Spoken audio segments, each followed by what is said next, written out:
आप किसी शादी में चले जाएं, आप किसी के अकीके में चले जाएं, आप किसी कॉन्फ्रेंस में चले जाएं, आप किसी सेमिनार में चले जाएं, घर के किसी फंक्शन में रिश्तेदारों में चले जाएं, तो उसका जो सही नाम अगर दिया जा सकता है तो वो शादी नहीं है, अकीका नहीं है, कॉन्फ्रेंस नहीं है, सेमिनार नहीं है, समिट नहीं है। उसका असल नाम जो है भाई साहब वो है हासिदीन की बैठक।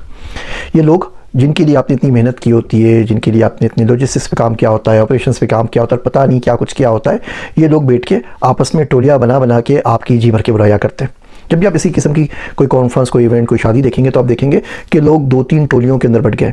कुछ लोगों की टोलियाँ ऐसी होंगी जो खी करके हंसेंगे और आपकी हंसी उड़ाएंगे, आपके पे मजाक करेंगे। उनको हर चीज़ पे एतराज़ होगा, खाना ठंडा क्यों है, खाना लेट क्यों आया है, लाइट सही नहीं चल रही, बैनर में ये हो गया है। वो हर चीज़ के अंदर कोशिश करके कोई ना कोई कीड़े निकालने लग जाएंगे। ऐसे लोग तो आपको हज पे मिल जाते हैं, उम्र पे मिल जाते हैं। भाई साहब ये जीना यहाँ से नहीं यहाँ से उतरना चाहिए था, हाजियों को यहाँ से नहीं यहाँ से लेके आना चाहिए था। वो अकले कुल बन के ज़िंदगी में 2 बंदे मैनेज नहीं किए होंगे और वो आपको गाइड कर रहे होंगे कि 2 लाख बंदा कैसे मैनेज होता है। तो एक तो लोगों की ये टोली होती है और एक लोग वो होंगे जो दिल से आपको दुआ देते हैं।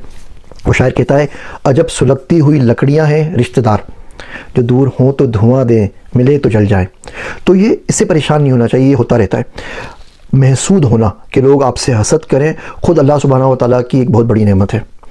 कुछ है तो जल रहे हैं ना, आपकी बीवी है तो उसको देख के जल रहे हैं, आपके बच्चे हैं तो उनको देख के जल रहे हैं, आपके पास पैसा है तो उसको देख के जल रहे हैं, आपके पास इज्जत है तो उसको देख के जल रहे हैं, आपके पास हिम्मत है तो उसको देख के जल रहे हैं, आपका इन्फ्लुएंस है तो उसको देख के जल रहे हैं। उनके पास बेचारे के पास कुछ भी नहीं है तो कुछ है तो जल रहे हैं ना। अगर कुछ नहीं होगा तो कौन जलेगा? एक फ़कीर आदमी है तो उससे कौन बेचारा किसी चीज़ के ऊपर हसद करेगा? रोड के ऊपर एक फ़कीर बैठा हुआ है, दोनों हाथों से मांग रहा है तो उसको देख के किसी को हसद नहीं होता ना।